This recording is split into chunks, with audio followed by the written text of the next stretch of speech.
السلام علی رسول اللہ وعلی آلہ وصحبہ ومن آج جس موضوع پر میں گفتگو کروں گا بہت اہم موضوع ہے، اگرچہ لوگ اسے سمجھیں کیا یہ موضوع بھی کیا مسجد میں بات کرنے کے لائق ہے، کیا اس پر بھی مسجد میں گفتگو کی جائے، کیا یہ اہمیت کا حامل ہے، لیکن پوری تقریر سننے کے بعد معلوم ہوگا آپ کو کہ اس کی کتنی اہمیت ہے اس موضوع کی۔ مشعل السدیری ایک مفکر ہیں، عرب کے میگزین ہے، عرب سے الشرق الاوسط آتا ہے روزانہ، اس میں سنیچر کے دن وہ لکھتے ہیں، سنیچر کا خاص ان کا کالم ہوتا ہے مقتطفات السبت، یعنی سنیچر کے اقتباسات یا سنیچر کے تراشے۔ انہوں نے ایک بہت اہم چیز لکھی، انہوں نے مصر کا جو یعنی president of the administrative of court, یعنی کورٹ کا جو بڑا آدمی ہے، اس کا president of the administrative the court, اس کا ایک مرتبہ موبائل بجا کورٹ سیشن میں، اچانک بیل بجی، ان کی موبائل کی گھنٹی بجی، فوراً بند کر دیا اور اپنے آپ پر اس نے پینالٹی لگا دی 500 پونڈ، 500 جنیح مصری، 500 جنیح مصری یعنی 500 پونڈ اس نے اپنے آپ پر فائن لگا دیا۔ اور اس کا اثر یہ ہوا کہ مصر کی بہت سی مسجدوں میں وہاں کی کمیٹیوں نے، انتظامیہ نے ایک سسٹم کر دیا کہ مسجد میں اگر موبائل بجے گا تو اس پر فائن لگا دیا جائے گا۔ اس کا اثر یہ ہوا پورے معاشرے پر۔ اس کا نام تھا سعد الحلیلی، سعد الہلال نام تھا اس کا۔ اسی طرح کا ایک واقعہ ہمارا بھی سامنے ہوا، ایک مجلس تھی، ایک شہر کا سرکردہ آدمی گفتگو کر رہا تھا اور سامنے والے کی بیل بجی اور وہ بھی کرتا دھرتا لوگوں میں تھا، تو لوگ اس کو گھور گھور کر دیکھنے لگے، بیچارے کی کھٹیا کھڑی ہو گئی، کیا اس نے کر دیا، حالانکہ مسجد بھی نہیں تھی، ایک مجلس تھی، ایک محفل تھی۔ میرے عزیزوں، جب یہ حال عام محفلوں کا ہے، محکموں کا ہے، کورٹ کا ہے، وہاں پر جاتا ہے آدمی اپنا سوئچ آف کر دیتا ہے، کہیں تکلیف نہ ہو، میرا کام بن نہ پائے، تو خدا کے گھروں میں، خدا کی مساجد میں رنگ بجنے لگے، وہ بھی ناچ گانے اور گانے کی، میوزک کی، چاہے قرآن کی ہی کیوں نہ بجے، تکلیف ہی تکلیف ہے، تسبیح کی کیوں نہ بجے۔ میرے عزیزوں، دیکھیے یہ موضوع بہت اہمیت کا حامل ہے۔ نماز کنجی ہے، الصلاۃ مفتاح الصلاۃ، الصلاۃ مفتاح الجنہ کہا گیا، نماز کو گویا جنت کی کنجی کہا گیا۔ کنجی کو اگر زنگ لگ جائے تالا کھل نہیں پائے گا۔ کیا عجیب حکمت ہے، اللہ کے نبی نے نماز کو جنت کی کنجی کہا، تو نماز بار بار پڑھنا چاہیے، چھوڑیں گے تو پھر زنگ لگ جائے گا، جنت کی کنجی، جنت کا تالا کھل نہیں پائے گا۔ مفتاح الجنہ کہا، تکرار، استمرار، اور وہ بھی اس کے آداب اور تقاضوں کے ساتھ، ورنہ زنگ لگے گا تو جنت میں داخل نہیں ہو سکیں گے۔ اتنی بڑی اہمیت کی چیز نماز، اس کو اگر ضائع کریں اور اس میں پھر لہویات داخل ہو جائیں تو پھر ہماری نماز کہاں رہی؟ جنت کا دروازہ ہم کیسے کھول پائیں گے؟ جنت میں کیسے داخل ہو سکیں گے؟ یہاں تو ہم تالوں کو توڑ دیتے ہیں، وہاں توڑ کر جنت میں داخل نہیں ہو سکتے۔ یہاں ہماری چابی صحیح ہونی چاہیے۔ اسی لیے دیکھیے، ایاکم ومحقرات الذنوب، چھوٹے چھوٹے گناہوں سے بچنے کے لیے کہا گیا۔ یہ تو بڑی چیز ہے، بڑا گناہ ہے، موبائل میں گھنٹی بجے، گانا بجے مسجد میں، لَتَحْقِرَنَّ مِنَ الْمَعْرُوفِ شَيْئًا، چھوٹی نیکی کو بھی حقیر نہ سمجھو۔ میرے عزیزوں، یہ کتنا بڑا مسئلہ ہے، گمبھیر مسئلہ ہے۔ دیکھیے آپ، مسجد میں گھنٹی بجتی ہے یا میوزک بجتا ہے، گانا بجتا ہے، تو پھر مسجد یعنی خدا کے ساتھ بے حرمتی ہے، خدا کی شان کے ساتھ بے حرمتی ہے۔ اس سے بڑھ کر کیا ہے؟ آدمی اپنی ذات سے اللہ کو تکلیف دیں۔ مَا لَكُمْ لَا تَرْجُونَ لِلَّهِ وَقَارًا، تمہیں کیا ہو گیا ہے کہ اللہ کے لیے تم کسی وقار کی توقع نہیں کرتے؟ اللہ کی عظمت اور تعظیم نہیں ہے آپ کے اندر، میرے اندر، آپ کے اندر۔ خدا کی تعظیم، خدا کی حرمت، حدیث قدسی ہے، قسمت الصلاۃ بینی و بین عبدی، میں نے نماز کو میرے اور بندے کے درمیان تقسیم کر دیا ہے، تو اللہ کا بھی حق ہے اس میں۔ نماز کے دوران گھنٹی کا بجنا یہ گویا اللہ کے ساتھ بے حرمتی ہے۔ احمد بن طولون بڑے کر و فر کا بادشاہ تھا، مصر ترک کا تھا، اس نے شام، مصر، عراق پر حکومت کی اور بڑے کر و فر کا بادشاہ تھا۔ اس کی جب تاج پوشی کا واقعہ پیش آیا تو ایک قاری سے کہا گیا قرآن کی آیتیں پڑھنے کے لیے۔ اس نے کیا پڑھا؟ لمن الملک اليوم للہ الواحد القہار، آج کس کی حکومت ہے؟ تن تنہا اللہ کی قہار کی حکومت ہے۔ اس آیت کا سننا تھا، پسینہ پسینہ ہو گیا، آنکھوں سے آنسو بہنے لگے، تخت سے اترا اور کہا للہ الواحد القہار، رونے لگا، غشی طاری ہو گئی اس شخص پر، بادشاہ پر۔ دیکھیے مسجد میں خدا کی عظمت، خدا کا احترام یہ نہ ہو تو پھر کیا ہوگا؟ اتنا بڑا بادشاہ، اس لیے حدیث میں فرمایا گیا اللہ تعالیٰ آسمانوں اور زمینوں کو لپیٹ دے گا ہاتھ میں اور کہے گا انا الملک انا الجبار انا المتکبر، میں بادشاہ، میں شہنشاہ، میں جبار، میں متکبر۔ این ملوک الارض، کہاں گئے زمین کے بادشاہ؟ این الجبارون این المتکبرون۔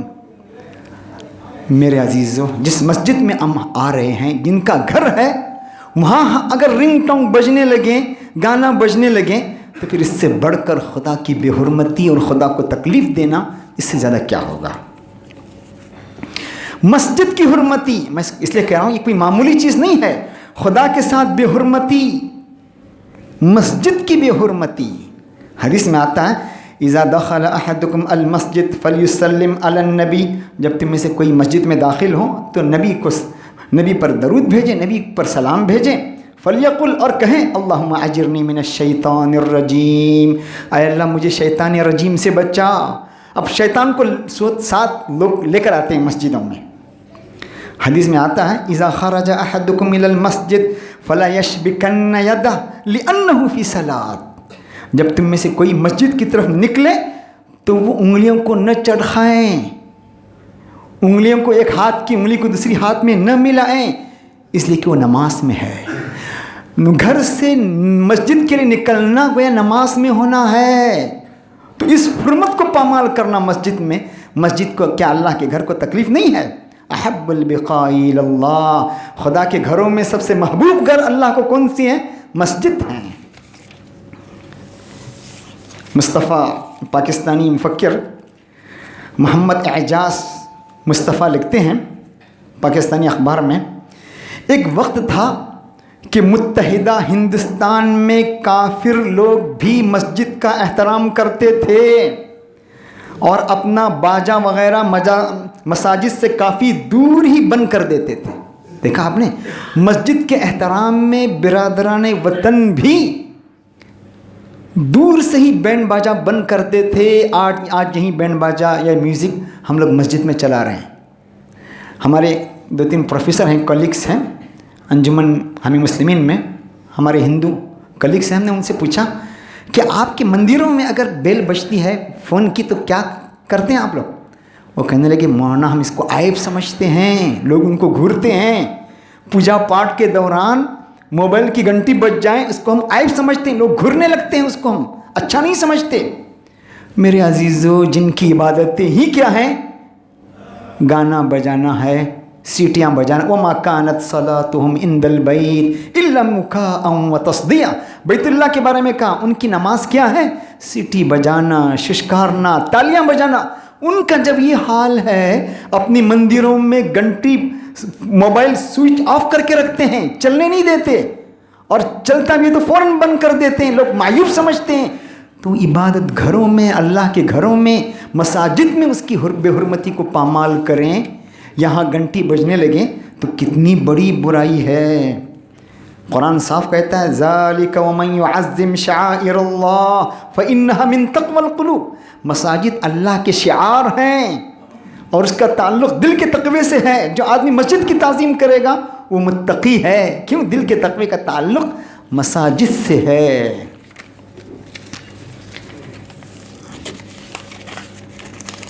میرے عزیزوں، مساجد جس طرح میں نے کہا خدا کے شاعر ہیں، ان کی عظمت ضروری ہے۔ اللہ تعالیٰ نے مساجد کو بہت سی حلال چیزوں سے بھی روکا ہے۔ یہ تو میوزک بجنا حرام، گھنٹی بجے حرام، حلال چیزوں، مصلیوں کو تکلیف ہو جائے حرام۔ مسجد کو اللہ نے بہت سی حلال چیزوں سے روکا ہے۔ حدیث میں آتا ہے من سمع رجلا ينشد ضالة في المسجد فليقل لا ردها اللہ علیہ۔ اگر کوئی آدمی مسجد میں کسی گمشدہ چیز کا اعلان کریں، میری فلاں چیز گم ہو گئی ہے، میری اتنی رقم گم ہو گئی، اعلان کریں، صاف کہہ دو لا ردها اللہ علیہ، اللہ تیری یہ چیز نہ لوٹائیں۔ حالانکہ حلال چیز ہے، جائز کمائی ہے اس کی، گم ہو گئی، پریشان ہے، لیکن کہا مسجد میں اگر کوئی اعلان کر رہا ہے کہہ دو لا ردها اللہ علیہ، گویا کہہ رہے ہیں اللہ تیری یہ چیز نہ لوٹائیں۔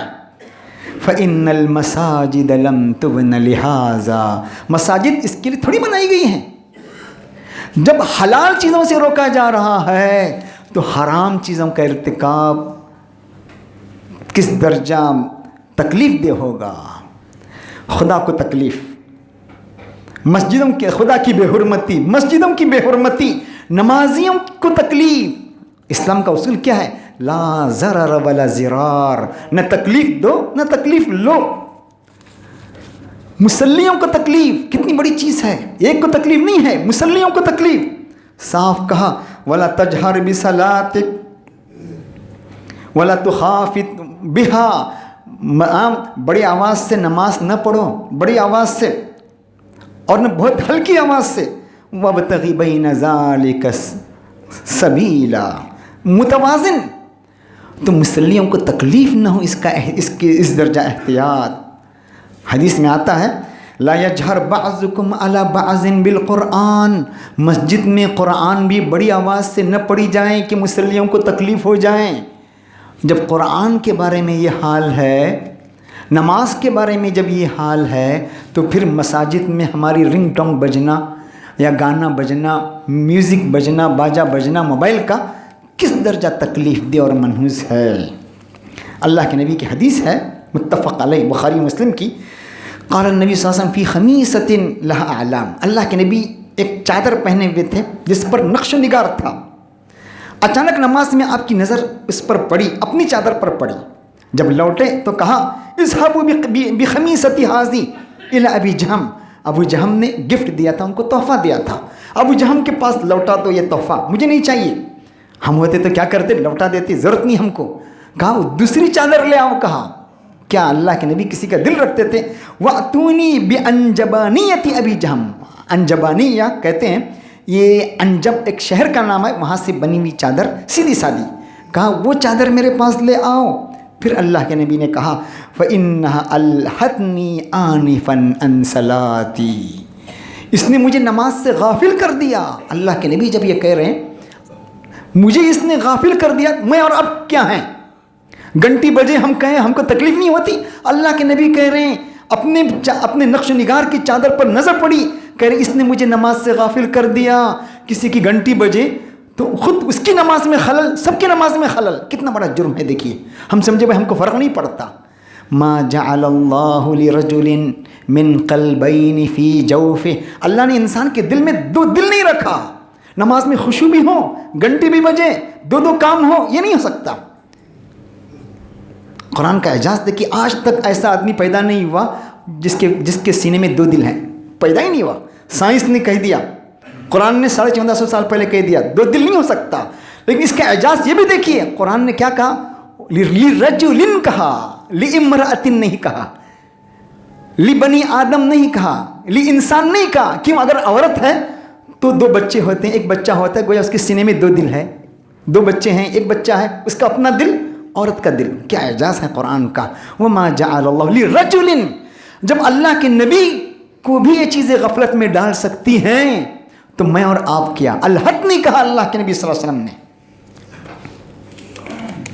پہلے زمانے میں گھڑیاں ہوتی تھی، الارم، بڑی بڑی آوازیں آتی تھیں، علماء نے فتویٰ دیا نماز سے غافل ہوتی، کنیساؤں اور ان کی عبادت گاہوں کی گھنٹیوں کی طرح آوازیں تھیں، علماء نے منع کر دیا ایسے گھڑی نہ لگائیں کہ آواز آئیں مصلیوں کو تکلیف ہو۔ کس درجہ احتیاط۔ آج وہی چیزیں آج موبائل کے ذریعے سے رنگ ٹون کے ذریعے سے بج رہی ہیں. قد افلح المؤمنون الذین هم فی صلاتهم خاشعون کہا گیا. اب خشوع میں تکلیف دے رہے ہیں، اپنی خشوع میں بھی، دوسروں کے خشوع میں بھی، خود کو بھی تکلیف میں ڈال رہے ہیں، غیروں کو بھی تکلیف میں ڈال رہے ہیں. اللہ تعالیٰ کہتا ہے، اللہ کے نبی کہتے ہیں ان اللہ بعثنی رحمتا وہدی للعالمین وامرنی ان امحق المزامیر والکنارات. کنارات بھی کہتے ہیں اس کو، کنارات. یعنی اللہ نے مجھے بھیجا ہی اسی لیے ہے کہ ان اوزار کو، ناچ گانوں کے اوزار کو ختم کر دوں، اس لیے بھیجا ہے. آج مسجدیں، ایک آدمی سوچ بھی نہیں سکتا تھا کہ ایک زمانہ ایسا بھی آئے گا کہ مسجدوں میں بھی ناچ گانے کی آوازیں، میوزک کی آوازیں آئے گی. سوچ بھی نہیں سکتا تھا، آج ہی ہو رہا ہے. میرے عزیزوں اور دوستوں، فرشتوں کو تکلیف، اللہ کی بے حرمتی، انسانوں کی بے حرمتی، مساجد کی بے حرمتی، لوگوں کو تکلیف، اللہ کے فرشتوں کو بھی تکلیف. حدیث میں آتا ہے من اکل ثوما او بصلا فلا یقربن مسجدنا. جو آدمی لہسن کھائیں، پیاز کھائیں، وہ ہماری مسجد کے قریب نہ ہو. پھر کہا فإن الملائکۃ تتأذی مما یتأذی منہ بنو آدم. فرشتوں کو ان چیزوں سے تکلیف ہوتی ہے جن سے بنی آدم کو تکلیف ہوتی ہے. انسانوں کو تکلیف ہو رہی، جن چیزوں سے ہو رہی فرشتوں کو بھی ہو رہی ہے. مسجدوں میں آ رہے ہیں، رنگ ٹونگ بج رہا ہے، گانا بج رہا ہے، یا کسی طرح کی آوازیں آ رہی، جہاں انسانوں کو تکلیف ہوتی فرشتوں کو بھی تکلیف ہوتی. کتنے لوگوں کو تکلیف دے رہے ہیں ہم؟ کیا کوئی معمولی موضوع ہے، چھوٹا موضوع ہے؟ خدا کی مسجد کی بے حرمتی، اللہ کے ساتھ بے حرمتی، فرشتوں کو تکلیف، انسانوں کو تکلیف، اپنی نماز کتنی اہم چیز ہے اور ہم توجہ نہیں دیتے. اس لیے امام نووی کہتے ہیں ان ھذا النہی انما هو عن حضور المسجد. ایسی حالت میں مسجدوں میں آنے سے روکا گیا. فرشتوں کو تکلیف ہو رہی ہے. لا ان اکل السم، لہسن اور پیاز یہ تو حلال چیزیں ہیں، اسے کھانے سے نہیں ہے. فرشتوں کو تکلیف ہو رہی، مصلیوں کو تکلیف ہو رہی، نمازیوں کو تکلیف ہو رہی. اس لیے کہا گیا جاؤ گھر، اس طرح تکلیف دینا ہے تو مت آؤ ہمارے گھروں میں نماز پڑھو، اس طرح تکلیف دینا ہے تو. میرے عزیز، اس کا حل کیا ہے؟ کیا کریں؟ مصریوں نے بہت اچھا کیا. مصر کی اکثر مسجدوں میں پینالٹی لگا دی گئی. وہاں کی کمیٹی نے کہا اکثر مساجد میں رنگ ٹونگ بجے گا، گانا بجے، اس کے اعتبار سے فائن. گانا بجے گا تو زیادہ، عام رنگ ٹونگ ہوگا اس پر بھی لگا دیتے ہیں، بینڈ اس پر بھی لگا دیتے ہیں، وہ فائن لگا دیتے ہیں. سب سے پہلی چیز مسجد کمیٹی، مسجد انتظامیہ کو اس پر توجہ دینے کی ضرورت ہے. یہ کوئی چھوٹا موٹا مسئلہ نہیں ہے، معمولی مسئلہ نہیں ہے. اللہ، فرشتوں، اس کے گھر اور عبادات کے ساتھ مذاق ہے. دوسری چیز، نیٹ ورک جام کرنے کے آلات ہوتے ہیں. سنا میں نے عرب ممالک میں بہت سی مسجدوں میں لگا دیتے ہیں، اس کو جیمر کہتے ہیں. آج کل کوئی وزیر اعظم آتا ہے بڑا تو اس کے آگے بڑی گاڑی ہوتی ہے اور جیمر لگا ہوتا ہے، پورے نیٹ ورک پورا اڑا دیتا ہے، ختم کر دیتا ہے. ایک معمولی وزیر اعظم اور وزیر کے ساتھ ہم یہ معاملہ کر رہے ہیں. اللہ کے گھر میں ایسا آلہ ہم نصب نہیں کر سکتے، لگا نہیں سکتے، جس کی قیمت 30,000، چھوٹے آلے کی قیمت 30,000 ہے. یعنی 60 میٹر 50 میٹر تک آپ کا نیٹ ورک چلے گا ہی نہیں. کیا اللہ کی مسجد کے لیے ہم اس طرح خرچ نہیں کر سکتے کہ اس احاطے میں اتنے وقت کے لیے، 15 منٹ کے لیے، 20 منٹ کے لیے موبائل کا نیٹ ورک ہی ختم ہو؟ یا دوسری چیز، فائن لگائیں. تیسری چیز، خود آنے والے احتیاط کے ساتھ. بھائی معمولی ڈی سی کے پاس، اے سی کے پاس جاتے تو موبائل بند رکھتے ہیں. ما لکم لا ترجون للہ وقارا. اس کی عظمت، انسانوں کی عظمت، گوشت پوش سے بنے ہوئے کمزور انسانوں کی عظمت اور خدا کی عظمت، خود بن کر کے احتیاط کے ساتھ آدمی بن کر کے رکھیں، سائلنٹ رکھیں، خود کوشش کریں. اگر خدا نخواستہ نماز میں بچ جائیں تو اس کو چھوڑے نہیں، فوراً بند کر دیں. لوگ سمجھتے ہیں چھوڑ دیتے ہیں، بچنے دو. بھائی نماز میں ڈسٹرب نہیں ہوگا، سب کو ڈسٹرب ہوگا. فوراً نکال کے بند کر دیجیے، فوراً نماز میں ہی. خود اللہ کے نبی صلی اللہ علیہ وسلم کے بارے میں آتا ہے، آپ نے امامت کی، امامہ بنت زینب کو آپ اٹھاتے اور پھر رکھ دے، سجدے میں جاتے نیچے رکھ دیتے، پھر کھڑے ہوتے آپ اٹھاتے. اس طرح کی حرکت سے کوئی نماز میں فرق نہیں آئے گا. اور جب پھر مصلیوں کو تکلیف ہو رہی، فرشتوں کو تکلیف ہو رہی، مسجد کی حرمت پامال ہو رہی، تب تو ضروری ہو جائے گا فون نکال کر فوراً سوئچ آف کریں. یہ تو ضروری ہے. عبداللہ ابن مسعود یعنی حضرت ابو سعید خضری نماز پڑھ رہے تھے، جمعے کا دن تھا. اچانک ایک آدمی سامنے سے گیا، آپ نے اس کو ہاتھ سے ڈھکیل دیا، پھر گیا زبردست نماز کی حالت میں زبردستی ڈھکیل دیا. وہ چلا گیا، غصہ آیا اس کو، تکلیف بھی لگا، چوٹ بھی آئی. مروان کے پاس گیا، کیا یہ ہے سعید بن خضری، کیا آدمی ہے، مجھ کو نماز کی حالت میں ڈھکیل رہے ہیں، یہ کیا کام؟ مروان نے پوچھا ما لکم ولی ابی سعید، کیا معاملہ تمہارا اور ابو سعید کیا ہے؟ کتنی اچھی بات کہی. کہتے ہیں ان نبی صلی اللہ علیہ وسلم انہوں نے کہا کہ میں نے اللہ کے نبی سے سنا ہے اگر کوئی نماز کے دوران کوئی جا رہا ہے تو اس کو ہاتھ سے ہٹائیں، روک نہ روکے تو تیزی کے ساتھ ہٹائیں، اور نہ روکے فلیقات، اس سے جنگ کریں. دیکھا معمولی اس چیز پر کہا جا رہا ہے فَإِنَّهُ شَيْطَان، کا یہ شیطان آدمی ہے، خناس ہے، شیطان ہے، لوگ نمازوں میں حرج کر رہا ہے. معمولی اس پر کہا گیا ڈھکیل دیجیے ہاتھ سے. تم رنگ ٹانگ گانا بجے، میوزک بجے یا اور کوئی چیز بھی بجے، مسلیوں کو تکلیف ہو، کیا ہم اس کو بجنے دیں اور نکال کر ہم کوشش نہ کریں کہ اس کو ہم آف کر دیں، یہ کوشش نہ کریں. تو میرے عزیزو، یہ کم از کم ان چیزوں کا ہم خیال رکھیں. یہ خود مسجد کی حرمت ہے، مسجد کی حرمت کو پامال نہ ہونے دیں. اللہ کو، اللہ کے رسول کو، اللہ کے خدا کی مساجد کو، مصلیوں کو، فرشتوں کو، سب کو اس میں تکلیف ہوگی. دیکھنے میں معمولی چیز لیکن کتنی بڑی چیز ہے اور کتنی تکلیفیں ہوتی ہیں. نمازوں کا ضائع ہونا ہوتا ہے جو ہماری کنجی ہے. الصلاۃ مفتاح الجنہ، نماز جنت کی کنجی ہے. اس کنجی کو ہم زنگ آلود کر رہے ہیں، جنت کا تالا کھلنے میں تکلیف ہو رہی ہے. ان چیزوں کی وجہ سے کچھ باتیں تھیں جو میں نے آپ کے سامنے کہیں. اللہ تعالیٰ مجھے بھی آپ کو ان باتوں پر عمل کرنے کی توفیق دے. وآخر دعوانا الحمدللہ رب العالمین.